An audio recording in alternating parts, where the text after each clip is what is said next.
ಕುತ್ಕೊಂಡು ಕೇಳಬೇಕು. ನಿಮಗೋಸ್ಕರ ನಾನು ಏನ್ ಪ್ರಯತ್ನ ಮಾಡ್ತಿದ್ದೀನಿ ಅಂದ್ರೆ, ಹೇಳೋದ್ರಿಂದ ಅಷ್ಟೇ ಸರಿ ಆಗುದಿಲ್ಲ ಅಂತ ಹೇಳ್ಬಿಟ್ಟು ನಾನು PPTನೂ ಕೂಡ ತಯಾರು ಮಾಡಿ ನಿಮ್ಗೆ ತೋರಿಸುವಂತ ಪ್ರಯತ್ನ ನಾನು ಮಾಡ್ತಾ ಇದ್ದೀನಿ. ಸಮಯ ತೆಗೆದು ನಿಮ್ಗೆ ಅರ್ಧ ತಾಸು ಕ್ಲಾಸ್ ಕೊಡ್ಬೇಕಂದ್ರೆ 3 ತಾಸು ಕುತ್ಕೊಂಡು PPT ಮಾಡ್ಬೇಕು ನಾನು, ಅರ್ಥ ಆಯ್ತಾ? ಒಂದ್ ತುಂಬಾ ಸಮಯ ಹೋಗುತ್ತೆ, ಬಟ್ ನೀವು ಇದ್ರ ಸದುಪಯೋಗ ತಗೊಳ್ಬೇಕು, ಸುಮ್ನೆ ಚಂಡ ಅಳಗೆಡಿಸಿ ಹೋಗೋದಲ್ಲ. ಓಕೆ, ಸೊ ಎಸ್, ಸೊ ನಾನು ನಿಮ್ಗೆ ಒಂದು PPT ತೋರಿಸ್ತೇನೆ. ನೀವೆಲ್ಲರೂ ಕಾಣಿಸ್ತಿದ್ಯಾ? Is it visible Rohit Prabhu? Full screen ಮಾಡಿ, ಹಾಫ್ ಸ್ಕ್ರೀನ್ ಕಾಣಿಸ್ತಿದ್ಯಾ? ಹಾ. ಫೈನ್. ಸೊ ಇಲ್ಲಿ ಏನ್ ಹೆಡ್ಡಿಂಗ್ ಹಾಕಿದ್ದೀನಿ ನಾನು? ಕ್ಷೇತ್ರ, ಶ್ರೀ ಕ್ಷೇತ್ರ. Yes yes yes, done done. So ಶ್ರೀ ಕ್ಷೇತ್ರ, ನಾನು ಇಲ್ಲಿ ಜಗನ್ನಾಥಪುರಿ ಅಂತ ಹಾಕಿಲ್ಲ, ಶ್ರೀ ಕ್ಷೇತ್ರ ಅಂತ ಹಾಕಿ. ಯಾಕೆ? ನಾವು ಮುಂದೆ ಇದರಲ್ಲಿ ನೋಡ್ತಾ ಹೋಗ್ತೀವಿ. ಓಕೆ, ಒಬ್ಬೊಬ್ಬರೇ ಓದ್ಬೇಕು. ಒಬ್ರು ಓದಿ, ಯಾರಾದ್ರೂ ಒಬ್ರು ಓದಿ ಟಕ್ಕಂತ, ಒಬ್ರೆ ಆನ್ ಮಾಡ್ಬೇಕು, ಓದ್ಬೇಕು. ರಾಗಿಣಿ ಮತ್ತೆ. ಶ್ರೀ ಕ್ಷೇತ್ರ, ಶ್ರೀ ಎಂದರೆ ಶ್ರೀದೇವಿ ಅಥವಾ ಲಕ್ಷ್ಮಿ, ಭಗವಂತ ವಿಷ್ಣುವಿನ ಸ್ವರೂಪ ಶಕ್ತಿ. ಸಾಕು ಸಾಕು. ಎಸ್, ಶ್ರೀ ಕ್ಷೇತ್ರ ಅಂದ್ರೆ ಏನು? ಶ್ರೀ ಅಂದ್ರೆ ಯಾರು ಹೇಳಿ? ಶ್ರೀ, ಶ್ರೀರಾಮ, ಶ್ರೀಕೃಷ್ಣ, ಶ್ರೀ ಶ್ರೀ ಶ್ರೀ ಎಲ್ಲದರಲ್ಲೂ ಹಾಕ್ತಾರೆ. ಶ್ರೀ ಅಂದ್ರೆ ಯಾರು? ಶ್ರೀ ಅಂದ್ರೆ ಲಕ್ಷ್ಮಿ, ಶ್ರೀದೇವಿ, ಭಗವಂತನ ಸ್ವರೂಪ ಶಕ್ತಿ ಅವಳು ಅಲ್ವಾ? ಈಗ ನಾವು ಅಲ್ಲಿ ಹೋಗ್ತಾ ಇದ್ವಿ, ಆ ಶ್ರೀ ಕ್ಷೇತ್ರ ಅಂದ್ರೆ ಹೇಳಿ ಅಲ್ಲಿ ಲಕ್ಷ್ಮಿ ವಾಸವಾಗ್ತಾಳೆ ಅಂತ ಅರ್ಥ ಅದು. ಓಕೆ, ಲಕ್ಷ್ಮಿಯ ಸ್ಥಾನ, ಬೇರೆ ಯಾರ್ದಲ್ಲ, ಲಕ್ಷ್ಮಿ ಸ್ಥಾನ. ಶ್ರೀ ಕ್ಷೇತ್ರ ಅಂದ್ರೆ ಆ ಕ್ಷೇತ್ರದಲ್ಲಿ ಲಕ್ಷ್ಮಿ ವಿರಾಜಮಾನ ಆಗಿರುವಂತ, ಲಕ್ಷ್ಮಿ ಸ್ವತಃ ತಾನು ಇರುವಂತಹ ಸ್ಥಾನ. ಆ ಶ್ರೀ ಯಾರು? ಲಕ್ಷ್ಮಿ ಯಾರು? ವಿಷ್ಣುವಿನ ಸ್ವರೂಪ ಶಕ್ತಿ, ವಿಷ್ಣುವಿನ ಶಕ್ತಿ ಅವಳು, ಮತ್ ಬೇರೆ ಯಾರು ಅಲ್ಲ. ಓಕೆ, ಇನ್ನೊಬ್ರು ಓದಿ, ನೆಕ್ಸ್ಟ್ ಸ್ಟೇಟ್ಮೆಂಟ್ ಓದ್ಬೇಕು. ನೆಕ್ಸ್ಟ್ ಯಾರು ಓದ್ತೀರಾ? ಇದಲ್ಲ, ಎಸ್, 2ನೇ ಲೈನ್ ಬೇಗ ಓದ್ಬೇಕು. ಸ್ತ್ರೀ ಶಕ್ತಿಯಿಂದ ಪ್ರಭಾವಿತವಾಗಿರುವ ಭೂಮಿಯನ್ನು ಶ್ರೀಕ್ಷೇತ್ರ ಎಂದು ಕರೆಯುತ್ತಾರೆ. ಯಸ್, ಈಗ ಶ್ರೀ ಅಂದ್ರೆ ತಿಳ್ಕೊಂಡ್ವಿ, ಶ್ರೀ ಅಂದ್ರೆ ಲಕ್ಷ್ಮಿ. ಕ್ಷೇತ್ರ ಅಂದ್ರೆ ಏನು? ಕ್ಷೇತ್ರ ಅಂದ್ರೆ ಸ್ತ್ರೀ ಶಕ್ತಿಯಿಂದ, ಅಂದ್ರೆ ವಿಷ್ಣುವಿನ ಲಕ್ಷ್ಮೀ ದೇವಿಯಿಂದ ಪ್ರಭಾವಿತವಾಗಿರುವಂತ ಏನು ಜಾಗ ಇರುತ್ತೆ, ನೆಲ ಇರುತ್ತೆ, ಭೂಮಿ ಇರುತ್ತೆ, ಅದಕ್ಕೆ ಶ್ರೀ ಕ್ಷೇತ್ರ ಅಂತ ಕರೀತಾರೆ, ಅವಳಿಂದ ಪ್ರಭಾವಿತವಾಗಿರುವಂತದ್ದು. ಓಕೆ, ನೆಕ್ಸ್ಟ್ ಸ್ಟೇಟ್ಮೆಂಟ್ ಪಟ್ ಅಂತ ಓದ್ಬೇಕು. ಶ್ರೀದೇವಿ ಇವರು ಶ್ರೀಮತಿ ರಾಧಾರಾಣಿಯ ಭಾಗಸ್ವರೂಪ. ಯಸ್, ಶ್ರೀದೇವಿ ಯಾರು? ನೀವು ಕೇಳಿದ್ರಿ ಶ್ರೀದೇವಿ ಭೂದೇವಿ ಅಂತ ಕೇಳಿದ್ರಲ್ವಾ? ಶ್ರೀದೇವಿ ಯಾರು? ಇವಳು ರಾಧಾರಾಣಿಯ ಭಾಗಸ್ವರೂಪ, ಅಂದ್ರೆ ಅಲ್ಟಿಮೇಟ್ ಆಗಿ ಭಗವಂತನಿಗೆ ಕನೆಕ್ಟ್ ಆಯ್ತು. ಓಕೆ, ಲಕ್ಷ್ಮಿ ಯಾರು? ಯಾರು ಅಲ್ಲ, ಭಗವಂತನೇ ಒಂದು ಅಂತರಂಗ ಶಕ್ತಿ. ಸೊ ನೀವು ತಿಳಿ, ಶ್ರೀ ಕ್ಷೇತ್ರ ಅಂದ್ರೆ ನಾವೇನಾದ್ರೂ ನಿಮಗ್ ಪ್ರಶ್ನೆ ಕೇಳಿದ್ರೆ ಟಕ್ ಅಂತ ಹೇಳಕ್ ಬರೀ, ಏನ್ ಹೇಳಬೇಕು? ಶ್ರೀ ಅಂದರೆ ಲಕ್ಷ್ಮೀ ದೇವಿ, ಶ್ರೀದೇವಿ ಅಂದ್ರೆ ಲಕ್ಷ್ಮಿನೇ, ಭಗವಂತನ ಒಬ್ಬಳು ಸ್ವರೂಪ ಶಕ್ತಿ. ಕ್ಷೇತ್ರ ಅಂದ್ರೆ ಏನ್ ಹೇಳಿ? ಶ್ರೀ ಶಕ್ತಿಯಿಂದ ಯಾವ ಜಾಗ ಪ್ರಭಾವಿತವಾಗಿರುತ್ತೋ ಅದೇ ಶ್ರೀ ಕ್ಷೇತ್ರ. ಇಷ್ಟು ಹೇಳಕ್ ಬರ್ಬೇಕು ನಿಮ್ಗೆ, ಯಾವಾಗ ಕೇಳಿದ್ರು ಇದು ಹೇಳಕ್ ಬರ್ಬೇಕು. ಓಕೆ, ನೆನ್ಪಿಟ್ಕೊಳ್ಳಿ. ನೆಕ್ಸ್ಟ್ ಯಾರು ಓದ್ತೀರಾ? ಬೇಗ ಓದ್ಬೇಕು. ಈ ಕ್ಷೇತ್ರವು ಮಾಧುರ್ಯ ಮತ್ತು ಔದಾರ್ಯ ಉತ್ತಮ ಸೇವೆಗಳ ಪ್ರಭಾವವನ್ನು ಪ್ರದರ್ಶಿಸಿದೆ. ಎಸ್, ನಿಮಗ್ ಗೊತ್ತಿದೆ ಮಾಧುರ್ಯ ರಸ, ಭಕ್ತಿಯಲ್ಲಿ ಸುಮಾರು ರಸಗಳಿದೆ. ಮಾಧುರ್ಯ ಗೊತ್ತಿದೆಯಲ್ಲ ನಿಮ್ಗೆ, ಮತ್ತೆ ಔದಾರ್ಯ. ಸೊ ಮಾಧುರ್ಯ ಅಂದ್ರೆ ಏನ್ ಹೇಳಿ? ಭಕ್ತಿಯಲ್ಲಿ ಎಷ್ಟು ರಸಗಳಿದಾವೆ ಯಾರು ಹೇಳ್ತೀರಿ? ಒಟ್ಟು 5 ರಸಗಳಿದಾವೆ. ಯಾವ್ಯಾವುದು? ದಾಸ್ಯ ರಸ, ಸಾಖ್ಯ ರಸ, ವಾತ್ಸಲ್ಯ, ಮಾಧುರ್ಯ ಮತ್ತು ಶಾಂತಿಯ ರಸ. ಎಸ್, 5 ರಸಗಳಿದಾವೆ ಭಗವಂತನ ಜೊತೆಗೆ ಸಂಬಂಧ ಬೆಳೆಸ್ಕೊಳ್ಳಿಕ್ಕೆ. ಆದ್ರೆ ಇಲ್ಲಿ ಮಾಧುರ್ಯ ರಸದ ಬಗ್ಗೆ ಹೇಳ್ತಾ ಇದ್ರೆ, ಮಾಧುರ್ಯ ರಸ ಅಂದ್ರೆ ಏನ್ ಹೇಳಿ? ಭಗವಂತಂಗ್ ಪ್ರೇಮಿ ತರ ನೋಡ್ದತ್ವ. ಎಸ್, ಈಗ ಲಕ್ಷ್ಮೀ ದೇವಿ ವಿಷ್ಣುವನ್ನ ಹೇಗೆ ನೋಡ್ತಾಳೆ? ಅವಳು ಪ್ರಿಯಕನಾಗಿ ನೋಡ್ತಾಳೆ. ಈಗ ಸೀತಾಮಯ್ಯ ಇದ್ದಾಳೆ, ಸೀತಾಮಯ್ಯ ರಾಮಚಂದ್ರನನ್ನು ಹೇಗೆ ನೋಡ್ತಾಳೆ?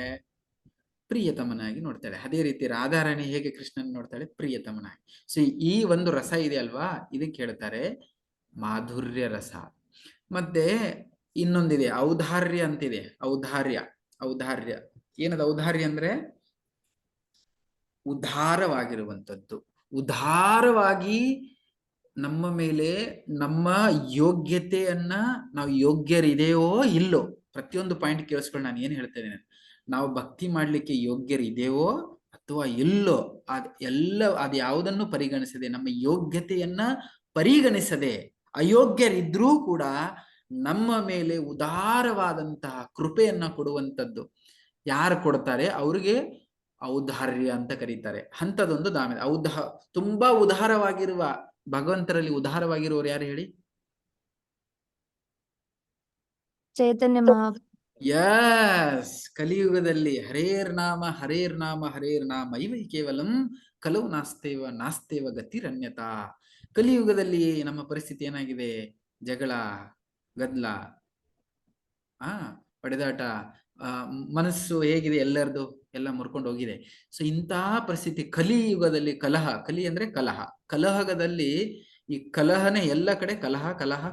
ಇಂಥ ಜಾಗದಲ್ಲಿ ಎಲ್ಲ ಪಾಪಿಷ್ಟ್ರೆ, ಎಲ್ಲರೂ ರಾಕ್ಷಸರೇ. ಈಗ ರಾಕ್ಷಸರನ್ನ ಹುಡ್ಕೊಂಡು ಹೋಗೋದು ಅವಶ್ಯಕತೆ ಇಲ್ಲ, ಇಲ್ಲೇ ಇದ್ದಾರೆ ರಾಕ್ಷಸರು. ಸೊ ಇಂಥವರ ಮೇಲೆ ನಾವು ಅಯೋಗ್ಯರಿದ್ರೂ ಕೂಡ ನಮ್ಮ ಮೇಲೆ ಒಂದು ವಿಶೇಷ ಕೃಪೆಯನ್ನ ಮಾಡಿ ನಮಗೆ ಭಕ್ತಿಯನ್ನ ಕೊಟ್ಟು ನಮ್ಮ ಮೇಲೆ ಆಶೀರ್ವಾದ ಮಾಡ್ಲಿಕ್ಕೆ ವಿಶೇಷವಾಗಿ ಸರಳ ಮಾರ್ಗವನ್ನು ತಗೊಂಡ್ಬಂದವರು ಯಾರು ಹೇಳಿ? ಚೈತನ್ಯ ಮಹಾಪ್ರಭು. ಅದೇ ನವದ್ವೀಪ ಹೋಗ್ತದೆ, ಔದಾರ್ಯ ಧಾಮ ಅಂತ ಕರಿತೇವೆ. ಔದಾರ್ಯ ಧಾಮ ಯಾವುದು? ನವದ್ವೀಪ್ ಅಥವಾ ಮಾಯಾಪುರ್. ಓಕೆ, ಸೊ ಇವೆರಡು ಮಾಧುರ್ಯ ಎಲ್ಲಿದೆ? ಮಾಧುರ್ಯ ಲೀಲೆ ಪ್ರಕಟ ಆಗಿರುವಂತ ಜಾಗ ಯಾವುದು? ವೃಂದಾವನ. ರಾಧಾಕೃಷ್ಣ ಲೀಲೆ ಆಗಿರೋದು ವೃಂದಾವನ. ಇಲ್ಲಿ ಜಗನ್ನಾಥ್ ಪುರಿಯಲ್ಲಿ ಅದೂ ಸಿಗತ್ತೆ, ಮಾಧುರ್ಯನೂ ಇದೆ ಇಲ್ಲಿ, ಮತ್ತೆ ಔದಾರ್ಯನೂ ಇದೆ. ಔದಾರ್ಯ ಯಾಕೆ? ಚೈತನ್ಯ ಮಹಾಪ್ರಭು ಇಲ್ಲಿದ್ದಾರೆ. ಈ ಎರಡೂ ಸೇವೆಗಳ ಭಾವವನ್ನು ಇಲ್ಲಿ ಪ್ರದರ್ಶನ ಮಾಡ್ತಾರೆ. ಎಲ್ಲಿ? ಶ್ರೀ ಕ್ಷೇತ್ರದಲ್ಲಿ.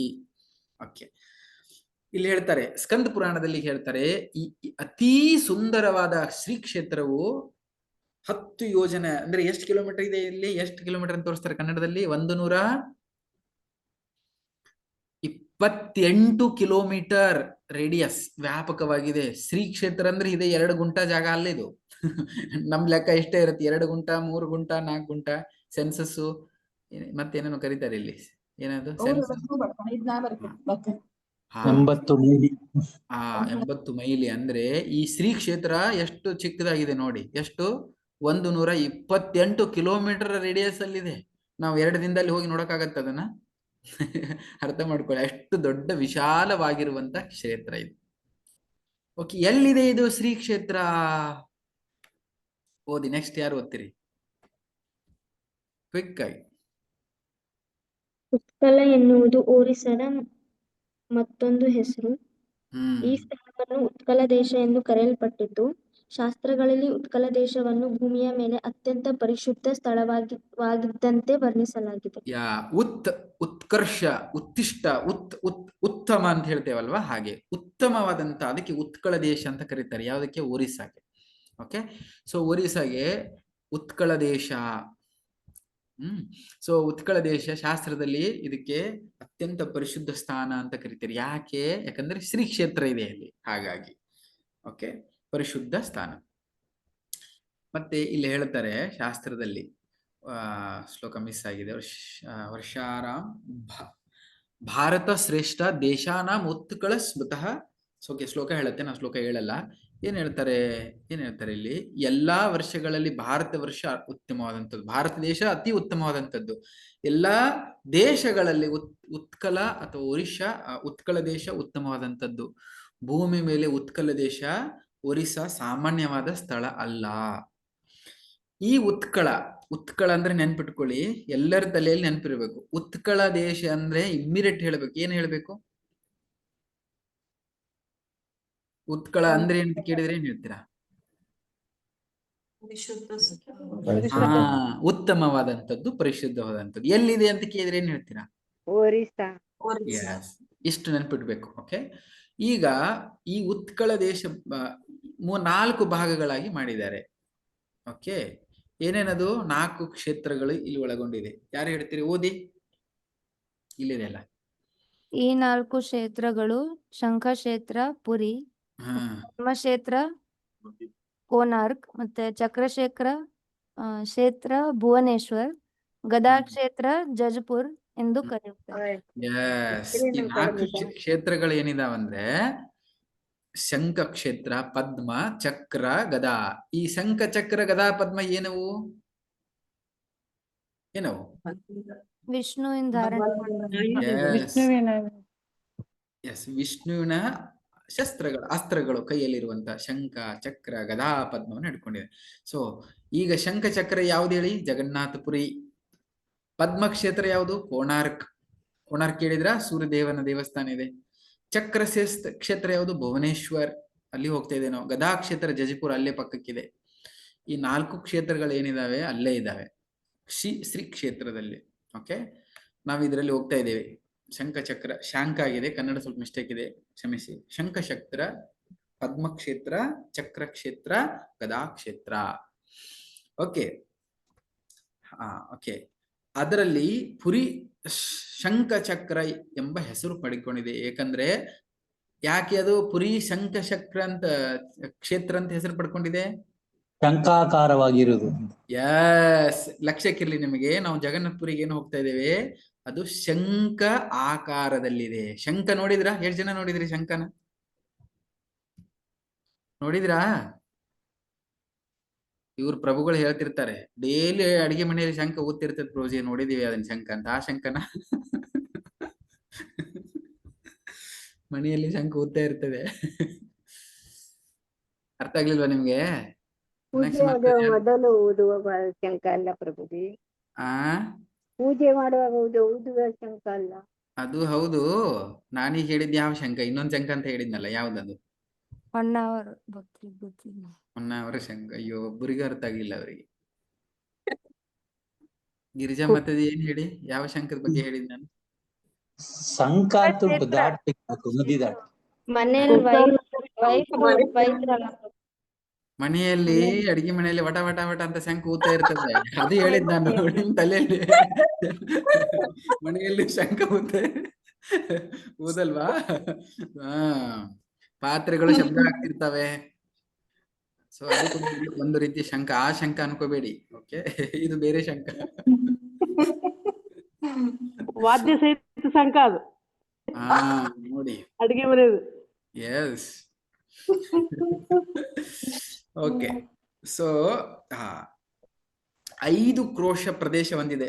ಓಕೆ, ಹಬ್ಬು ಪ್ರದೇಶಗಳು ಚಿನ್ನದ ಮರಳುಗಳಿಂದ ತುಂಬಿದೆ. ಒಂದು ನೀಲಗಿರಿ ಪರ್ವತ ಇದೆ. ಇಲ್ಲಿ 2 ವಿಶೇಷ ಇದೆ ಶ್ರೀ ಕ್ಷೇತ್ರದಲ್ಲಿ. ಶಂಖ ರೂಪದಲ್ಲಿ ಏನಿದೆಯಲ್ವಾ ಈ ಕ್ಷೇತ್ರ, 2 ರೀತಿ ಇದೆ. ಒಂದು ಹಬ್ಬು ಅಂದ್ರೆ ಹಬ್ಬು ಏನ್ ಹೇಳ್ತೇವೆ, ಮರಳುಗಳಿಂದ ಅಂದ್ರೆ ಬೀಚ್, ಅದರಲ್ಲಿ ಬೀಚ್ ಇದೆ. ಮತ್ತೆ ಅದ್ರ ಜೊತೆಗೆ ನೀಲಗಿರಿ ಪರ್ವತ ಇದೆ. 2 ಸೇರಿದೆ ಅದರಲ್ಲಿ. ನೀಲಗಿರಿ ಪರ್ವತ ಮತ್ತು ಚಿನ್ನದ ಮರಳುಗಳಿಂದ ತುಂಬಿದೆ. ನಾಳೆ ಹೋಗಿ ಅಲ್ಲಿ ಚಿನ್ನದ ಮರಳು ಎಲ್ಲಿದೆ ಪ್ರಭುಜಿ ಅಂತ ಕೇಳಬೇಡಿ. ಅಯ್ಯೋ, ಈ ನಿಮ್ ಕತೆ ಕೇಳಿ ಬಂದ್ಬಿಟ್ಟು ನಾವು ಯಾತ್ರೆಗೆ ಅಲ್ಲೆಲ್ಲ ಚಿನ್ನದ ಮರಳು ಸಿಗತ್ತಂತ ಪ್ರಶ್ನೆಯನ್ನು ಕೇಳಬೇಡಿ ನಂಗೆ. ಆ ಚಿನ್ನದ ಮರಳು ನಿಮಗೆ ಕಾಣಿಸ್ಬೇಕಂತ ಹೇಳಿದ್ರೆ, ನಮಗ್ ಕಾಣಿಸ್ಬೇಕಂದ್ರೆ ನಾವು ಯೋಗ್ಯರಾಗ್ಬೇಕು ಅದಕ್ಕೆ. ಏನದು ದಾಸರು ಹೇಳ್ತಾರೆ ನೋಡಿ, ಏನದು? ಅಯ್ಯೋ, ನಾನು ಮರ್ತೆ. ಕನಕದಾಸರದು ಒಂದು ತುಂಬಾ ಚೆನ್ನಾಗಿ ಭಜನೆ ಇದೆ. ಏನದು? ಮುತ್ತು ಬಂದಿದೆ ಕೇರಿಗೆ, ಜನರು ಕೇಳಿ, ಮುತ್ತು ಬಂದಿದೆ ಕೇರಿಗೆ, ಭಕ್ತಿ ಉಳ್ಳವರೆಲ್ಲ ಸೆರಗಿನಲ್ಲಿ ಕಟ್ಟಿಕೊಳ್ಳಿ, ಮುತ್ತು ಬಂದಿದೆ ಕೆರೆಗೆ. ಅರ್ಥ ಆಯ್ತಾ ಇದು? ಮುತ್ತು ಬಂದಿದೆ ಕೆರೆಗೆ. ಊರಿಗೆಲ್ಲ ಮುತ್ತು ಯಾವ್ದದು? ಯಾವ ಮುತ್ತು ಬಗ್ಗೆ ಹೇಳ್ತಾ ಇದ್ದಾರೆ ಅವರು? ಹರಿನಾಮ. ಭಕ್ತಿಯುಳ್ಳವರೆಲ್ಲ ಕಟ್ಟಿಕೊಳ್ಳಿ ಸೆರಗಿನಲ್ಲಿ ಕಟ್ಕೊಂಡು ಹೋಗ್ಬಿಡಿ ಅಂತ, ಅದು ಮುತ್ತು. ಓಕೆ, ಸೊ ಅದು ಭಕ್ತಿಯ ಮುತ್ತುಗಳು, ಭಕ್ತಿಯ ಚಿನ್ನ ಎಲ್ಲ ಸಿಗತ್ತೆ ಅಲ್ಲಿ, ಬಾಕಿ ಸಿಗಲ್ಲ. ಓಕೆ, ಈ 4 ಕ್ಷೇತ್ರಗಳಲ್ಲಿ ಏನ್ ಹೇಳ್ತಾ ಇದಾರೆ? 4 ಕ್ಷೇತ್ರಗಳಲ್ಲಿ ಶಂಖ ಕ್ಷೇತ್ರ ವಿಶೇಷ, ಏಕೆಂದ್ರೆ ಅದ್ಭುತ ಸ್ಥಳವಾಗಿದೆ. ಸಮುದ್ರದ ತೀರದಲ್ಲಿ ವಾಸುತ್ತಿರುವ ದೇವರು ಇದನ್ನು ಗುಪ್ತ ಸ್ಥಳವೆಂದು ಘೋಷಿಸಿದ್ದಾರೆ. ಆಕ್ಚುಲಿ ಸಮುದ್ರದ ಬಳಿಯಲ್ಲಿದೆ. ಓಕೆ, ಇದು ಬ್ರಹ್ಮದೇವನಿಗೂ ಗೊತ್ತಿಲ್ಲಂತೆ. ಬ್ರಹ್ಮನಿಗೂ ಗೊತ್ತಿರುವಂತಹ ಗುಪ್ತ ಸ್ಥಳ. ಬ್ರಹ್ಮನಿಗೆ ಗೊತ್ತಿರದೇ ಇರುವಂತಹ ಗುಪ್ತ ಸ್ಥಳಕ್ಕೆ ನೀವೆಲ್ಲ ಹೋಗ್ತಾರೆ. ನಿಮ್ಗೆ ಆಲ್ರೆಡಿ ಗೊತ್ತಾಗ್ಬಿಟ್ಟಿದೆ ಈಗ. ವಾಹ್, ನೀವೆಲ್ಲ ಬ್ರಹ್ಮನ್ಗಿಂತ ಶ್ರೇಷ್ಠರು. ಹರಿಬೋಲ್. ಹೌದಾ? ಬ್ರಹ್ಮನಿಗೂ ಗೊತ್ತಿಲ್ಲ ಅದು ಜಾಗ, ಆದ್ರೆ ನಿಮಗ್ ಗೊತ್ತಿದೆ.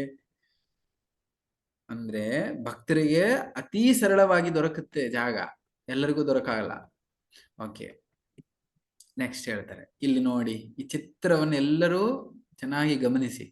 ನೋಡಿ, ಇದನ್ನು ಚಿತ್ರದಲ್ಲಿ ನಾನು ಏನು ಶಂಖದ ರೂಪದಲ್ಲಿ ಇದೆ ಅಂತ ಹೇಳಿದ್ನೋ ಇದು ಶ್ರೀ ಕ್ಷೇತ್ರ. ಈ ಶ್ರೀ ಕ್ಷೇತ್ರದಲ್ಲಿ ಶಂಖ ಕಾಣಿಸ್ತಾ ಇದೆಯಾ? ಕಾಣಿಸ್ತಾ ಇದೆಯಾ ಇಲ್ಲಿ? ಕಾಣಿಸ್ತಿದೆ. ಎಸ್, ಇದು ಪುರಿ. ಓಕೆ, ಇಲ್ಲಿ ನೀವು ನೋಡಿ, ಇಲ್ಲಿ ಶಂಖ ಕಾಣಿಸ್ತಾ ಇದೆ. ಎಲ್ಲೋಯ್ತದು? ಇದು ಶಂಖ. ಇಲ್ಲಿ ಏನಿದೆ? ಏನಿದು? ಗದಾ, ಗೋಪಾಲಪುರಿ. ಇದೇನು? ಚಕ್ರ, ಇದು ಪದ್ಮ. ಓಕೆ, ಆಯ್ತಲ್ಲ. ಇದು ಶಂಖ, ಚಕ್ರ, ಗದಾ, ಪದ್ಮ ಇಲ್ಲೇ ಇದಾವೆಲ್ಲ. ಎಲ್ಲ ಸೇರ್ಕೊಂಡು ಶ್ರೀ ಕ್ಷೇತ್ರ. ಇದನ್ನ ನೋಡಿ, ಅದ್ರಲ್ಲಿ ಓಕೆ, ಶಂಖ, ಚಕ್ರ, ಗದಾ, ಪದ್ಮ. ಕೋನಾರ್ಕ್. ಹಾ, ಸೊ ನಾವಾಗ್ಲೇ ಹೇಳಿದ್ವಿ ನಿಮ್ಗೆ, ಜಾಜಪುರ್ ಇಲ್ಲಿದೆ, ಗದಾ ಕ್ಷೇತ್ರ ಅಂತ ಹೇಳಿದ್ದು. ಓಕೆ, ಭುವನೇಶ್ವರ. ಓಕೆ, ಕೋನಾರ್ಕ್ ಅದೊಂದು ಕ್ಷೇತ್ರ. ಇದು ಇಲ್ಲಿ. ಓಕೆ, ಸೊ ಹೀಗಿದೆ. ಈಗ ಇಲ್ಲಿ ಹೇಗೆ ಕಾಣಿಸ್ತಾ ಇದೆ ನೋಡಿ, ಇದು ಸಮುದ್ರ.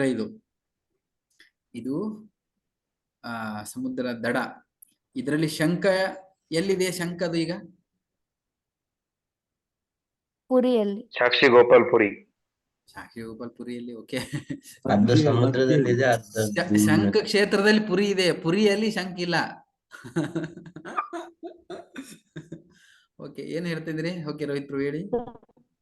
ಅರ್ಧ ಸಮುದ್ರದಲ್ಲಿದೆ, ಅರ್ಧ ಭೂಮಿ ಮೇಲೆ. ಅದನ್ನ ನೋಡ್ಲಿಕ್ಕೆ ಹೇಳ್ತಿದ್ದೇನೆ. ಎಲ್ಲಿದೆ ಶಂಖ ಅಂದ್ರೆ ಇದು ನೆನಪಿರ್ಲಿ ನಿಮಗೆ. ಈ ಶಂಖ ಕ್ಷೇತ್ರ ಏನಿದೆ ಅಂದ್ರೆ ಅರ್ಧ ಸಮುದ್ರ, ಅರ್ಧ ಈ ಭೂಮಿಯ ಮೇಲಿದೆ. ಮೇಲಿದೆ. ನೀವು ಅಲ್ಲಿ ಹೋಗಿ ಅರ್ಧನೇ ಶಂಖ ತೋರಿಸ್ತಾ ಇದ್ರಲ್ಲ, ನಿಮ್ ಶಂಖನೇ ಕಾಣಿಸೋದಲ್ಲ. ಇಲ್ಲಿ ಅರ್ಥ ಮಾಡ್ಕೊಳ್ಳಿ ಅದನ್ನ. ಓಕೆ, ಅರ್ಧ ಭಾಗ ಅದೇನಿದೆ ಅಂದ್ರೆ ಸಮುದ್ರದಲ್ಲಿದೆ, ಅರ್ಧ ಭಾಗ ನೆಲದಲ್ಲಿದೆ. ಓಕೆ, ಇದು ಶಂಖ. ಈಗ ಆ ಶಂಖವನ್ನ ಹತ್ತಿರದಿಂದ ನೋಡಿದಾಗ, ಈ ಶಂಖ ಇದೆಯಲ್ವಾ, ಕಾಣಿಸ್ತಿದೆ ನಿಮಗೆ. ಇದೇ ಶಂಖವನ್ನ ನಾವು ಹತ್ತಿರದಿಂದ ನೋಡಿದಾಗ ಹಿಂಗ್ ಕಾಣಿಸುತ್ತಿದ್ದು ನೋಡ್ತೀರಾ? ಇಲ್ಲಿ ಅರ್ಧ ಸಮುದ್ರ ಇದೆ, ಅರ್ಧ ಭೂಮಿ ಇದೆ. ಈ ಶಂಖ ಕ್ಷೇತ್ರದಲ್ಲಿ ಇಷ್ಟೊಂದು ತೀರ್ಥ ಸ್ಥಾನಗಳಿದೆ, ಕಾಣಿಸ್ತದೆ ನಿಮಗೆ. ಇಲ್ಲಿ ಸಣ್ಣದಾಗಿ ಕಾಣಿಸ್ತಾ ಇದ್ದಾರೆ. ಇಲ್ಲಿ ತುಂಬಾ ಕ್ಷೇತ್ರಗಳಿದಾವೆ. ಇಲ್ಲಿ ಒಳ್ಳೆ ಶಂಖದಲ್ಲಿ ನೋಡಿ, ಇಲ್ಲಿ ತುಂಬಾ ದೊಡ್ಡ ಲಿಸ್ಟ್ ಇದೆ. ಇಲ್ಲಿ ನಾಳೆ ಬೇಕಂದ್ರೆ ಹೇಳ್ತೀನಿ ನಿಮಗೆ. 100 ಇದಾವೆ, ಸುತ್ತಲೂ ಕಾಣಿಸ್ತದೆ ನಿಮಗೆ. ಇವೆಲ್ಲ ಶಂಖ ರೂಪದಲ್ಲಿರುವಂತ ಈ ಜಾಗದಲ್ಲಿ ಇಲ್ಲಿ ಅನೇಕ ಕ್ಷೇತ್ರಗಳು ಇದ್ದಾವೆ. ಹಾಗೆ ನೀವು ನೋಡ್ತಾ ಇದು ಕಮಲದ ಹೂವಿನ ಆಕಾರದಂತಿದೆ. ಮಧ್ಯದಲ್ಲಿರೋದು ಹೇಗಿದೆ? ಕಮಲದ ರೂಪದಲ್ಲಿದೆ. ಈ ಕಮಲದ ಒಳಗೆ ಏನೋ ದಳಗಳೇನಿದಾವೆ, ಒಂದೊಂದೇ ದಳಗಳಿದ್ದಾವೆ. ಅದ್ರ ಒಳಗಡೆ ತೆಗಿತಾ ಹೋದಾಗ ಇಲ್ಲಿ ಯಾರಿದ್ದಾರೆ? ಜಗನ್ನಾಥ್ ಬಲದೇವ್ ಸುಭದ್ರಾಮಯ್ಯ ಕೀ ಎಸ್. ಸೊ ಇಲ್ಲಿ ಯಾರು? ಈ ಶಂಖ ಕ್ಷೇತ್ರದಲ್ಲಿ ಈ ಕಮಲದ ರೂಪಿನ ಏನು ದಳದ ಹೂವಿನ ರೂಪದಲ್ಲಿ ಮಧ್ಯಭಾಗದಲ್ಲಿ ಜಗನ್ನಾಥ ಕುತ್ಕೊಂಡಿದ್ದಾನೆ. S, okay. ಅಲ್ಲಿ ಯಾರು ಸ್ಕ್ರೀನ್ ಮೇಲೆ ಏನು ಬರಿಬೇಡಿ, ಆಯ್ತಾ? ಈ ಶಂಖ ಕ್ಷೇತ್ರ ಸುಮಾರು 16 ಕಿಲೋಮೀಟರ್ ವಿಸ್ತೀರ್ಣ ಇದೆ. ಶ್ರೀ ಕ್ಷೇತ್ರ ಎಷ್ಟು ವಿಸ್ತೀರ್ಣ ಇದೆ? ಶ್ರೀ ಕ್ಷೇತ್ರದ್ದು 128. ರೇಡಿಯಸ್. ಅದರಲ್ಲಿ 4 ಕ್ಷೇತ್ರಗಳು ಬಂತು ಶ್ರೀ ಕ್ಷೇತ್ರದಲ್ಲಿ. ಈಗ ನಾವು ಒಂದು ಕ್ಷೇತ್ರ ಬಗ್ಗೆ ಮಾತಾಡ್ತಿದ್ವಿ. ಯಾವ ಕ್ಷೇತ್ರ ಇದು?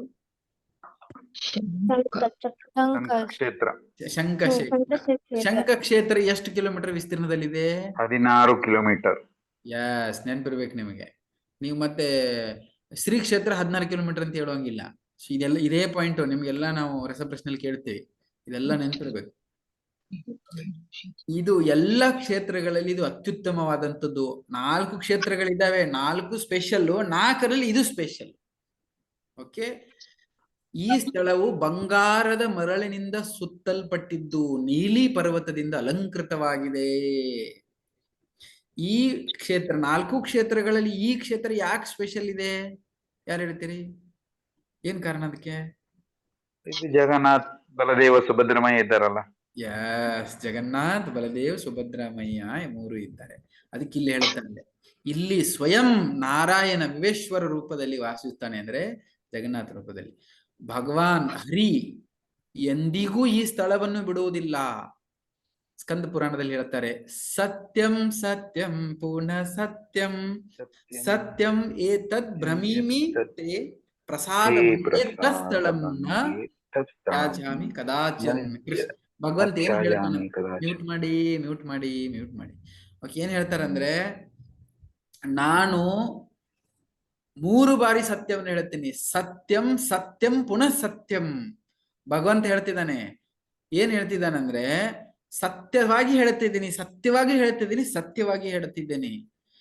ನಾನು ಈ ದೇವಾಲಯ ನಾಶ ಆದ್ರೂ ನಾನು ಈ ಸ್ಥಳವನ್ನು ಎಂದೂ ಬಿಟ್ಟು ಹೋಗುವುದಿಲ್ಲ ಅಂತ ಹೇಳ್ತಾನೆ. ಅಂದ್ರೆ ಜಗನ್ನಾಥ ಒಂದ್ ವೇಳೆ ದೇವಾಲಯ ಮುಚ್ಚೋದು ಏನೇ ಆಯ್ತು ಅಂತ ತಿಳ್ಕೊಳ್ಳಿ, ಅಲ್ಲಿ ಇವನ್ ದೇವಾಲಯ ನಾಶ ಆಗಿ ಹೋಯ್ತು ಅಂತಂದ್ರು, ಪ್ರಳಯ ಬಂತಂದ್ರು ಕೂಡ ಯಾವುದೇ ಸಮಯದಲ್ಲೂ ಭಗವಂತ ಈ ಸ್ಥಳವನ್ನ ಬಿಟ್ಟು ಎಂದಿಗೂ ಹೋಗೋದಿಲ್ಲ. ಕಳ್ಳೆ ಅರ್ಥ ಆಯ್ತಾ? ಎಸ್, ಭಗವಂತ ಈ ಜಾಗವನ್ನು ಎಂದು ಬಿಟ್ಟು ಹೋಗೋದಿಲ್ಲ. ಓಕೆ, ಇದು ಶಂಖ ಕ್ಷೇತ್ರ ಪೂರ್ವದಿಂದ ಪಶ್ಚಿಮದವರೆಗೆ ವಿಸ್ತರಿಸಿದೆ. ಅದರ ತಲೆಭಾಗ ಪಶ್ಚಿಮಕ್ಕಿದ್ದಿದೆ. ತಲೆ ಭಾಗದಲ್ಲಿ ಯಾರಿದ್ದಾರೆ ಶಂಖ ಕ್ಷೇತ್ರದಲ್ಲಿ? ಮಹಾದೇವ. ಇಲ್ಲಿ ಯಾಕಂದ್ರೆ ಕ್ಷೇತ್ರಪಾಲ ಅವನು ಶಿವ. ಯಾರು ಹೇಳಿ? ಕ್ಷೇತ್ರಪಾಲ. ಧಾಮವನ್ನ ರಕ್ಷಣೆ ಮಾಡ್ಲಿಕ್ಕೋಸ್ಕರ ಇರುವಂತವನು. ಅದಕ್ಕೆ ಅವನು ತಲೆಯ ಭಾಗದ ಕಡೆಗೆ ಯಾವ ರೂಪದಲ್ಲಿದ್ದಾನೆ? ಲೋಕನಾಥ್ ಮಹಾದೇವ್ ಅಂತ ಹೆಸರಿದ್ದಾನೆ. ನೀವು ಶಂಖ ಚಕ್ರಕ್ಕೆ ಒಂದು ಉದಾಹರಣೆಗೆ ಒಂದು ಕ್ವಶನ್ ಬರುತ್ತೆ ನಿಮಗೆ.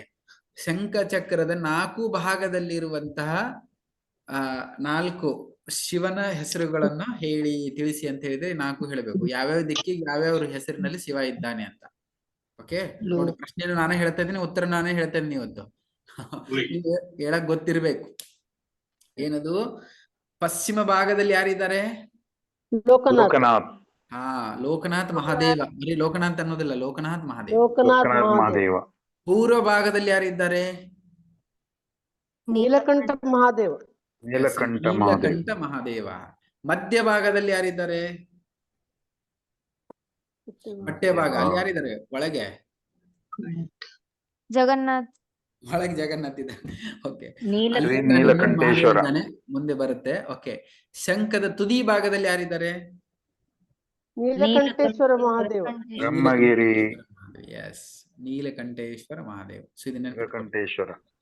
ಅದ್ವಿತೀಯ ಆವೃತದಲ್ಲಿ ಕಪಾಲ ಮೋಚನ ಮಹಾದೇವ ವಾಸಿಸುತ್ತಾನೆ. ತೃತೀಯ ಆವೃತ ಅಂಚಿನಲ್ಲಿ ಆದಿಶಕ್ತಿ ಜಗನ್ಮಾತಾ ವಿಮಲಾ ವಾಸಿಸುತ್ತಾಳೆ. ಶಂಖ ಚಕ್ರದಿ ಇದು ಮಧ್ಯದಲ್ಲಿರುವಂತದ್ದು. ಮಧ್ಯದಲ್ಲಿ ಹೇಳಿಲ್ವಲ್ಲ, ಇಲ್ಲಿ ನಾನು ಹೇಳಿಲ್ಲ, ಮಧ್ಯಭಾಗದಲ್ಲಿ ಹೇಳಿಲ್ಲ, ಹೊಟ್ಟೆ ಭಾಗ ಅಲ್ಲಿ ನಾನು ಹೇಳ್ತಾ ಇದ್ದೀನಿ. ಈಗ ದ್ವಿತೀಯ ಆವೃತದಲ್ಲಿ ಕಪಾಲ ಮೋಚನ ಮಹಾದೇವ ಒಳಗಡೆ ಇದ್ದಾನೆ. ತೃತೀಯ ಆವೃತದ ಭಾಗ ಮತ್ತೆ ಆದಿಶಕ್ತಿ ಜಗನ್ಮಾತಾ ಯಾರವಳು? ಅವಳ ಹೆಸರೇನು ಅಲ್ಲಿ? ವಿಮಲಾದೇವಿ ಅಲ್ಲಿದ್ದಾಳೆ. ಶಂಖ ಚಕ್ರದ ನಾಭಿ ಭಾಗದಲ್ಲಿ ಮತ್ತೆ ಏನಿದೆ? ಅಲ್ಲಿ ರೋಹಿಣಿ ಕುಂಡ ಮತ್ತು ಕಲ್ಪವೃಕ್ಷ. ಮಧ್ಯ ಭಾಗದಲ್ಲಿ ನಾಭಿ ಅಂದ್ರೆ ಗೊತ್ತೈತಲ್ಲ, ಅಲ್ಲಿ ಆ ಜಾಗದಲ್ಲಿ ಈ ರೋಹಿಣಿ ಕುಂಡ ಮತ್ತು ಒಂದು ಕಲ್ಪವೃಕ್ಷ ಇದೆ. ಸೊ ಇದು ಆಯ್ತಾ? ಇದು ನಿಮ್ಗೆ ನೆನಪಿರ್ಬೇಕು. 4 ಕಡೆಗೆ 3 ಭಾಗದ ಕಡೆಗೆ ಯಾರ್ಯಾರಿದ್ದಾರೆ? ಯಾವ್ಯಾವ ಮಹಾದೇವ್ ಇದ್ದಾರೆ ಅಂದ್ರೆ ಶಿವ. ಮಧ್ಯದಲ್ಲಿ ಯಾರಿದ್ದಾರೆ? ಕಪಾಲ ಮೋಚನ ಮಹಾದೇವ. ಅಷ್ಟೇ ಅಲ್ಲ, ವಿಮಲಾದೇವಿ ಕುತ್ಕೊಂಡಿದ್ದಾಳೆ. ಅದ್ರ ಜೊತೆಗೆ ಅಲ್ಲಿ ಏನಿದೆ? ಕಲ್ಪವೃಕ್ಷ, ರೋಹಿಣಿ ಕುಂಡ ಇದೆ. ನೆನಪಿರ್ಬೋದು. ಈಗ ನಾನು ತುಂಬಾ ಇಂಪಾರ್ಟೆಂಟ್ ವಿಷಯ. ಸಮಯ ಇದೆಯಲ್ಲ? ಇನ್ನೊಂದು 5-10 ನಿಮಿಷ ಇದೆಯಾ? ಓಕೆ, ಏನು ಅಂದ್ರೆ ಹೇಳ್ತೀನಿ ಕೇಳಿ. ಇಲ್ಲಿ ಇದೇನ್ ಕ್ಷೇತ್ರ ಇದೆಯಲ್ಲ, ಶ್ರೀ ಕ್ಷೇತ್ರಕ್ಕೆ ನಾವೆಲ್ಲ ಹೋಗ್ತಾ ಇದೀವಲ್ಲ, ಯಾಕೆ ಹೋಗ್ಬೇಕು? ಯಾಕಂದ್ರೆ ಇದು ಭಗವಂತ, ಇದು ವೃಂದಾವನ ಬೇರೆ ಅಲ್ಲ, ಮಾಯಾಪುರ ಬೇರೆ ಅಲ್ಲ. ಇದು ಯಾವ ಧಾಮದಕ್ಕೂ ಅಭಿನ್ನವಾಗಿರುವಂತದ್ದು. ಇದು ಎಲ್ಲಾ ಧಾಮದಕ್ಕೂ ಅಭಿನ್ನವಾಗಿರುವಂತದ್ದು. ಅದಂದ್ರೆ ಸೇಮ್ ಧಾಮ. ಅದು ಏನೇನ್ ಧಾಮಗಳ ನಾವು ನೋಡ್ತಿದೀವಿ ಎಲ್ಲ ಸೇಮ್ ಧಾಮ. ನಿಮಗೆ ಏನ್ ಕಾಣಿಸ್ತಿದೆ ಅಲ್ಲಿ? ಸ್ಕ್ರೀನ್ ಕಾಣಿಸ್ತಿದ್ಯಾ? ಸ್ಕ್ರೀನ್ ಬೇಡ ಈಗ. ನೀವು ಕೇಳಿಸ್ಕೊಳ್ಳಿ, ಈಗ ನೋಡಿದ್ರಿ, ಈಗ ಕೇಳಿಸ್ಕೋಬೇಕು ಸರಿಯಾಗಿ. ಓಕೆ, ಯಾರು ದಯವಿಟ್ಟು ಕೇಳಿಸ್ಕೊಳ್ಳಿ, ಒಂದೊಂದು ಪಾಯಿಂಟ್ ನಾನು ಹೇಳ್ತೇನೆ, ಒಂದೊಂದು ಪಾಯಿಂಟ್ ಸರಿಯಾಗಿ ಕೇಳಿಸ್ಕೊಳ್ಬೇಕು, ನೀವು ನೋಟ್ ಡೌನ್ ಮಾಡ್ಕೊಳ್ಳಿ, ನೆನ್ಪಿಟ್ಕೊಂಡು ಬರೆದಿಟ್ಕೊಳ್ಳಿ ಆಮೇಲೆ. ಓಕೆ, ಯಾರು ಶ್ರೀ ಕ್ಷೇತ್ರಕ್ಕೆ ಹೋಗ್ತಾರೆ ಅವ್ರಿಗೆ ಏನಾಗತ್ತೆ ಅನ್ನೋದು ಹೇಳ್ತಾ ಇದ್ದಾರೆ ಇಲ್ಲಿ. ಯಾರು ಈ ಶ್ರೀ ಕ್ಷೇತ್ರಕ್ಕೆ ಹೋಗ್ತಾರೆ ಅವರು ಅವರ ಹಿಂದಿನ ಜನ್ಮಗಳಲ್ಲಿ ಅನ್ಲಿಮಿಟೆಡ್ ಆಗಿ, ಅನ್ಲಿಮಿಟೆಡ್ ಕನ್ನಡದಲ್ಲಿ ಏನ್ ಹೇಳ್ತಾರೆ?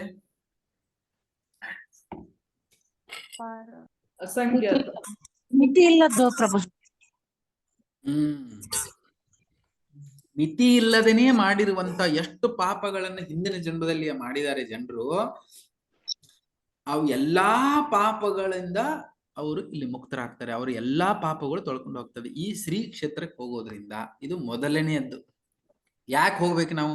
ನೀವು ಕೇಳಬಹುದು, ಈ ಹಾಗಿದೆ, ಹೀಗಿದೆ, ಇಷ್ಟು ದೊಡ್ಡದಿದೆ, ಅಲ್ಲಿದೆ, ಅದೆಲ್ಲ ನಮಗೆ ಎದಕ್ ಬೇಕು? ನಮಗೆ ಯಾಕೆ ಬೇಕು ಅಂದ್ರೆ ಇಲ್ಲಿ ಹೇಳ್ತಾ ಇದ್ದಾರೆ, ಈ ಕ್ಷೇತ್ರಕ್ಕೆ ಹೋಗೋದ್ರಿಂದ ಹಿಂದಿನ ಜನ್ಮಾಂತರಗಳಿಂದ ಮಾಡಿರುವಂತ ಅನೇಕ ಪಾಪಗಳು ಏನಾಗ್ತವೆ?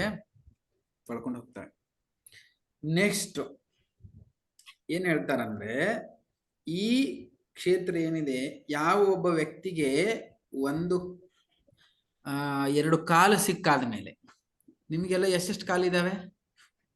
2 ಇದಾವ? ಓಕೆ, ಯಾರ್ಯಾರಿಗೆ ಎಷ್ಟೆಷ್ಟು ಕಾಲು ಇದಾವೆ? 2 ಕಾಲು. Okay, very good, very good. 2 ಯಾರಿಗೆ 2 ಕಾಲಿದಾವೆ ಅವ್ರ ಬಗ್ಗೆ ಹೇಳ್ತಾ ಇದ್ದೀನಿ ನಾನು. ಯಾರಿಗೆ 2 ಕಾಲಿಲ್ಲ ಅವ್ರ ಬಗ್ಗೆ ಹೇಳ್ತಾ ಇಲ್ಲ. ಓಕೆ, ಯಾರಿಗೆ 2 ಕಾಲಿದಾವೆ ಅಂತೀರಿ ಅವ್ರ ಬಗ್ಗೆ ಹೇಳ್ತಾ ಇದ್ದೀನಿ, ಕೇಳಿ. ಏನದು? ಯಾರಿಗೆ 2 ಕಾಲಿದಾವೆ, ಓಕೆ, ಆ ವ್ಯಕ್ತಿ ಇಂತಹ ಜಾಗಕ್ಕೆ ಹೋಗ್ಲಿಲ್ಲ ಅಂದ್ರೆ, ಯಾವ ವ್ಯಕ್ತಿಗೆ 2 ಕಾಲಿಟ್ಟುಕೊಂಡು ಆ ವ್ಯಕ್ತಿ ಇಂತಹ ಕ್ಷೇತ್ರಕ್ಕೆ ಹೋಗಿಲ್ಲ ಅಂದ್ರೆ, ಆ 2 ಕಾಲನ್ನು ಎದಕ್ಕೆ ಹೋಲಿಸ್ತಾರಂದ್ರೆ, ಮರದಲ್ಲಿರುವಂತ 2 ಟೊಂಗೆಗಳಿದ್ದಾಗೆ, ಒಣಗಿದ 2 ಟೊಂಗೆಗಳಿದ್ದಾಗೆ ಅಂತ. ಅರ್ಥ ಆಯ್ತಾ? ಯಾವ ವ್ಯಕ್ತಿಗೆ 2 ಕಾಲು ಇದ್ದಾದ ಮೇಲೇನು ಆ ಕಾಲಿಂದ ಅವನು ಇಂತಹ ತೀರ್ಥ ಸ್ಥಾನಕ್ಕೆ ಹೋಗಿಲ್ಲ ಅಂದ್ರೆ, ಆ ವ್ಯಕ್ತಿಯ ಕಾಲಿ ಎದಕ್ಕೆ ಸಮಾದು? ಮರದಲ್ಲಿರುವಂತಹ 2 ಟೊಂಗೆಗಳಿಗೆ ಸಮಾನ. ಯಾಕೆ ಮರಕ್ಕೆ ಹೋಲಿಸ್ತಾ ಇದ್ದಾರೆ? ಯಾಕಂದ್ರೆ ಮರ ಎಲ್ಲಿ ಇರುತ್ತದೆ? ಒಂದೇ ಜಾಗದಲ್ಲಿ ಇರುತ್ತೆ, ಎಲ್ಲಿ ಹೋಗೋದಿಲ್ಲ. ಹಾಗೆ ಒಬ್ಬ ವ್ಯಕ್ತಿಗೆ ಕಾಲು ಕೊಟ್ಟಿರೋದೇ ಕಾರಣ ಏನಂದ್ರೆ ತೀರ್ಥ ಸ್ಥಾನಕ್ಕೆ ಹೋಗ್ಲಿಕ್ಕೆ. ಓಕೆ, ಅವನು ಹೋಗಿಲ್ಲ ಅಂದ್ರೆ ಅವನ ಕಾಲು ಮರದ ಟೊಂಗೆಗಳಿಗೆ ಸಮಾನ. ಒಂದು ವೇಳೆ ಇಂತಹ ತೀರ್ಥ ಸ್ಥಾನಕ್ಕೆ ಹೋಗಿಬಿಟ್ಟು ಒಂದು ವೇಳೆ ಆ ವ್ಯಕ್ತಿ ಪ್ರದಕ್ಷಿಣ ಮಾಡ್ಲಿಲ್ಲ ಅಂದ್ರೆ, ಆ ಧಾಮದಲ್ಲಿ ಸುತ್ತಾಡಿ ಪ್ರದಕ್ಷಿಣ ಅದು ಏನು ಮಾಡಿಲ್ಲ ಅಂದ್ರೆ, ಅವನ ಬಗ್ಗೆ ಹೇಳ್ತಿದ್ದಾರೆ ಏನಂದ್ರೆ, ಅವನ ಜೀವನನೇ ವ್ಯರ್ಥ ಅಂತ, ಅವನ ಜೀವನನೇ ಯೂಸ್ಲೆಸ್, ಅವನ ಜೀವನ ವೇಸ್ಟ್. ಯಾವ ವ್ಯಕ್ತಿ ಇಂಥ ತೀರ್ಥ ಸ್ಥಾನಕ್ಕೆ ಹೋಗದೆ ಅಲ್ಲಿ ಹೋಗಿ ಪ್ರದಕ್ಷಿಣ ಹಾಕ್ಲಿಲ್ಲ ಅಂದ್ರೆ, 2 ಕಾಲು ಸಿಕ್ಕಾದ ಮೇಲೆ ಅವನ ಮನುಷ್ಯ ಜೀವನ ವ್ಯರ್ಥ ಆಯಿತು, ಶಾಸ್ತ್ರ ಹೇಳುತ್ತೆ. ಎಲ್ಲಿ ಹೇಳ್ತಾರೆ ಇದನ್ನ? ಓಕೆ, ಸ್ಕಂದ ಪುರಾಣದಲ್ಲಿ ಹೇಳ್ತಾರೆ, 2 ಕಾಲು ಇದ್ದಾದ ಮೇಲೂ ಒಬ್ಬ ವ್ಯಕ್ತಿ ತೀರ್ಥ ಸ್ಥಾನಕ್ಕೆ ಹೋಗಿ ಪ್ರದಕ್ಷಿಣ ಹಾಕಿಲ್ಲ ಅಂದ್ರೆ ಅವನ ಜೀವನ ವ್ಯರ್ಥ, ವೇಸ್ಟ್ ಅಂತ. ಓಕೆ, ಒಂದು ವೇಳೆ ಒಬ್ಬ ವ್ಯಕ್ತಿ ಆ ಸ್ಥಾನಕ್ಕೆ 2 ಕಾಲಿಂದ ನಡ್ಕೊಂಡು ಆ ಸ್ಥಾನಕ್ಕೆ ಹೋಗಿ ಪ್ರದಕ್ಷಿಣೆ ಮಾಡ್ತಾನೆ, ಅವನಿಗೇನಾಗತ್ತೆ ಅಂದ್ರೆ, ಈ ಸಂಸಾರದ ಏನು ಸಂಸಾರ ಇದು ಸಮುದ್ರ ಇದೆಯಲ್ಲ, ಈ ಸಂಸಾರದ ಸಾಗರವನ್ನ ದಾಟಿ ಬಿಡ್ತಾನ ಅವನು. ಅಲ್ಲಿ ಹೋಗೋದ್ರಿಂದ ಈ ಸಂಸಾರದ ಸಾಗರವನ್ನ ಅತೀ ಸರಳವಾಗಿ ದಾಟ್ಕೊಂಡು ಹೋಗ್ಬಿಡ್ತಾನೆ. ಅಷ್ಟು ಶಕ್ತಿ ಈ ಧಾಮದಲ್ಲಿದೆ. ಹಾಗಾಗಿ ಒಬ್ಬ ವ್ಯಕ್ತಿ ಅಲ್ಲಿ ಹೋಗ್ಬೇಕು. ಹಾಗೆ ನೀವು ಕೇಳಿದ್ರ, ಹೋದ್ಸರಿಗೆಲ್ಲ ನಾನು ಕತೆ ಹೇಳಿದ್ದೆ, ನೀಲ್ ಮಹಾದೇವನ ಕತೆ ಹೇಳಿದ್ದೆ, ನಿಮ್ಗೆ ನೆನಪಿದ್ಯಾ? ನೀಲ್ ಮಹಾದೇವನ ಕತೆ ಯಾವ ರಾಜನ ಬಗ್ಗೆ ಹೇಳಿದ್ದೆ ನಾನು? ಇಂದ್ರದ್ಯುಮ್ನ ಮಹಾರಾಜ್. ಇಂದ್ರದ್ಯುಮ್ನ ರಾಜನ ಬಗ್ಗೆ ಹೇಳಿದೆ, ವಿದ್ಯಾಪತಿ ಬಗ್ಗೆ ಹೇಳಿದೆ. ವಿದ್ಯಾಪತಿ ಹೇಳ್ತಾನೆ, ವಿದ್ಯಾಪತಿಗೆ ನೀಲಮಾಧವನ ದರ್ಶನ ಆದ ತಕ್ಷಣನೇ ಅವನು ಹೇಳ್ತಾನೆ, ಎಲ್ಲಾರ ಕಡೆಯಿಂದ ಕೇಳಿರ್ತಾನ ಅವನು ಹೇಳ್ತಾನೆ, ನಾನು ಇಮಿಡಿಯೇಟ್ ಆಗಿ ಪ್ರದಕ್ಷಿಣೆ ಹಾಕ್ತೇನೆ ಅಂತ. ಈಗೂ ಕೂಡ ಅಲ್ಲಿ ಪ್ರತಿ ವರ್ಷ ಈ ಮುಂದಿನ ಒಂದು ಮಾಸ ಬರುತ್ತೆ, ಅಲ್ಲಿ ಮಾರ್ಗಶಿರ ಏನು ಇದೆ, ಕೃಷ್ಣ ಪಕ್ಷ ಪಂಚಮಿ ತಿಥಿಯಲ್ಲಿ ಅಲ್ಲಿ ಸಾವಿರ ಜನರು ಈ ಕ್ಷೇತ್ರವನ್ನು ಪ್ರದಕ್ಷಿಣೆ ಹಾಕ್ತಾರೆ. ವಿದ್ಯಾಪತಿನ ಕೂಡ ಹೇಳ್ತಾನೆ ಪ್ರದಕ್ಷಿಣೆ ಹಾಕಬೇಕು ಅಂತ. ಒಂದು ವೇಳೆ ಅಲ್ಲಿ ಹೋಗಿ ಆ ಸ್ಥಾನದಲ್ಲಿ ಪ್ರದಕ್ಷಿಣೆ ಹಾಕಿದ್ರೆ ಏನಾಗತ್ತೆ ನೆಕ್ಸ್ಟ್ ಹೇಳ್ತಾರೆ ನೋಡಿ, ಕೇಳಿಸ್ಕೊಳ್ಳಿ, ಒಂದೊಂದು ಪಾಯಿಂಟ್ ಕೇಳಿಸ್ಕೊಳ್ಳಿ. ಯಾವ ಒಬ್ಬ ವ್ಯಕ್ತಿ ಒಂದೊಂದೇ ಹೆಜ್ಜೆ ಎತ್ತಿ ಎತ್ತಿ ಇಟ್ಟು ಪ್ರದಕ್ಷಿಣೆ ಹಾಕ್ತಾ ಆ ಸ್ಥಾನದಲ್ಲಿ ನಡೀತಾನೆ, ಒಂದೊಂದು ಹೆಜ್ಜೆ ಅಶ್ವಮೇಧ ಯಜ್ಞ ಮಾಡಿದಷ್ಟು ಸಮಾನ ಅಂತ. ಅಶ್ವಮೇಧ ಯಜ್ಞ ನೀವು ಮಾಡಕ್ಕಾಗತ್ತಾ? ಅಶ್ವಮೇಧ ಯಜ್ಞನೇ ಗೊತ್ತಿಲ್ಲ ನಮಗೆ. ಅಶ್ವಮೇಧ ಯಜ್ಞ ಅಂದ್ರೆ ಗೊತ್ತೇ ಇಲ್ಲ, ಅದನ್ನ ಮಾಡೋದು ಇನ್ನೂ ಬಿಟ್ಟಾಕಿ. 1000 ಕುದುರೆಗಳು, ಆಕಳುಗಳು ಏನೆಲ್ಲ ಕೊಟ್ಟು ಯಜ್ಞವನ್ನು ಮಾಡುವಂಥದ್ದು ಅನೇಕ ಯಜ್ಞಗಳಿದ್ದಾವೆ. ಸೊ ಆ ಅಶ್ವಮೇಧ ಎಸ್ಪೆಷಲಿ ಕುದುರೆಗಳನ್ನ ತಗೊಂಡ್ ಬಂದು ಯಜ್ಞ ಮಾಡುವಂಥದ್ದು. ಅಂತ ಒಂದು ಹೆಜ್ಜೆಯನ್ನು ಎತ್ತಿಟ್ರೆ ಸಾಕವನು, ಒಂದೊಂದು ಹೆಜ್ಜೆಗೂ ಒಂದೊಂದು ಅವನು ಅಶ್ವಮೇಧ ಯಜ್ಞ ಆಗತ್ತೆ ಅಲ್ಲಿ. ಓಕೆ, ಈ ಪ್ರದಕ್ಷಿಣೆ ಮಾಡಿದ್ರೆ ಎಷ್ಟು ಯಜ್ಞ ಆಗ್ತವೆ.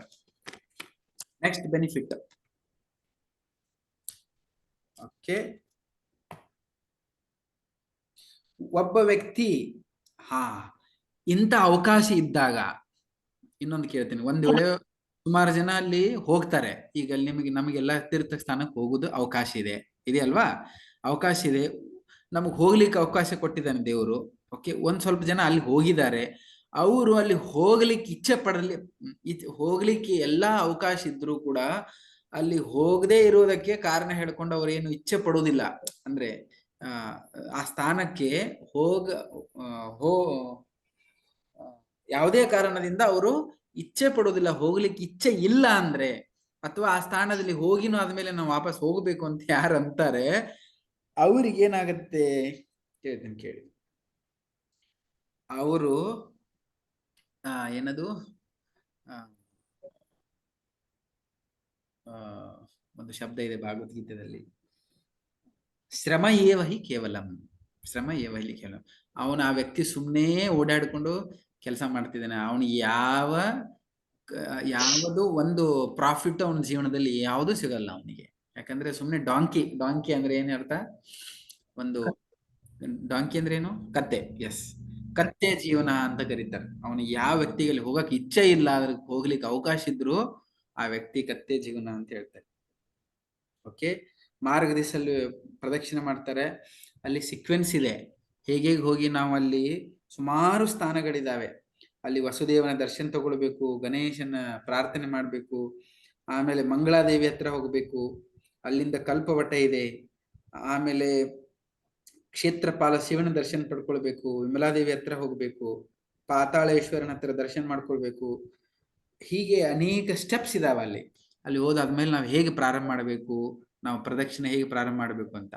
ಇದು ನಾನು ಹೇಳಿದ ಹಾಗೆ ಮಾರ್ಗಶಿರ ಕೃಷ್ಣ ಪಕ್ಷದಲ್ಲಿ ಇದು ಪ್ರಾರಂಭ ಆಗುತ್ತೆ. ಇಸ್ಕೋಣದಲ್ಲಿ 1000 ಜನರು ಬಂದು 5 ದಿನ ಇರುತ್ತೆ ಅಲ್ಲಿ. ನಾವೀಗ ಇಲ್ಲಿ ಇವತ್ತಿಂದ ಏನು ಪ್ರದಕ್ಷಿಣೆ ಏನೆಲ್ಲ ನಾನು ಮಹಿಮೆ ಹೇಳ್ತಾ ಇದ್ದೇನೋ ಅದೆಲ್ಲವನ್ನು ನೋಡ್ಲಿಕ್ಕೆ 5 ದಿನ ಶ್ರೀ ಕ್ಷೇತ್ರ ಪರಿಕ್ರಮ ಅಂತ ಹೇಳಿ ಭಕ್ತಿ ಪುರುಷೋತ್ತಮ ಒಬ್ರು ಮಹಾರಾಜರಿದ್ದಾರೆ ಇಸ್ಕೋಣದಲ್ಲಿ, ಅವ್ರು ನಡೆಸ್ಕೊಡ್ತಾರೆ. 1000 ಜನ, ಒಡಿಸ್ಸಾದವರು ಜನ ಬಂದು ಅಲ್ಲಿ ಪ್ರದಕ್ಷಿಣೆ ಹಾಕ್ತಾರೆ. ನೋಡಿ, ನಮಗೆ ಅಲ್ಲಿ ಆ ಟೈಮಲ್ಲಿ ಹೋಗಕ್ಕಾಗಲ್ಲ. ಇವಾಗ್ಲೂ ನಾವು ಯಾತ್ರೆಗೆ ಹೋದ್ರು ಕೂಡ ನಾವು 5 ದಿನ 8 ದಿನ ಅಲ್ಲಿ 10 ದಿನ ಇರಕ್ಕಾಗಲ್ಲ, ಯಾಕಂದ್ರೆ ಮುಂದೆ ಹೋಗೋದಿರುತ್ತೆ. ಇರುದೇ ನಾವು 1.5 ದಿನ ಇರ್ತೇವೆ ಅಷ್ಟೇ, ಅಷ್ಟರಲ್ಲಿ ಎಲ್ಲನೂ ಮಾಡಕ್ಕಾಗಲ್ಲ. ಅದಕ್ಕೆ ಮಾನಸಿಕ ಯಾತ್ರೆ ಅಂತ ನಾನು ಈಗ ಹೇಳ್ತಾ ಇದ್ದೀನಿ. ನೀವು ಇದನ್ನ ತಪ್ಪದೇ ಪ್ರತಿದಿನ ಕುತ್ಕೊಂಡು ಕೇಳ್ಬೇಕು. ಅಲ್ಲಿ ಹೋಗಿಲ್ಲಂದ್ರು ಇಲ್ಲಿ ಕೇಳೋದ್ರಿಂದ ಅದ್ರ ಫಲ ಸಿಗತ್ತೆ. ಒಂದ್ ವೇಳೆ ನೀವೆಲ್ಲ ಕೇಳ್ಕೊಂಡು ಅಲ್ಲಿ ಹೋದಾದ್ಮೇಲೆ ಅಲ್ಲಿ ಏನ್ ಮಾಡ್ಬೇಕಂತ ನಿಮ್ಗೆ ಗೊತ್ತಿರುತ್ತೆ. ಅದಕ್ಕಾಗಿ ಇದನ್ನ ಪ್ರತಿಯೊಬ್ಬರು ಶ್ರವಣ ಮಾಡ್ಬೇಕು. ಓಕೆ, ಸೊ ಇದು ಮುಂದಿನ ವಿಷಯಗಳು ಇದರಲ್ಲಿ ಇರ್ತವೆ. ಸೊ ಅವುಗಳನ್ನು ನಾನು ನಾಳೆ ಕ್ಲಾಸ್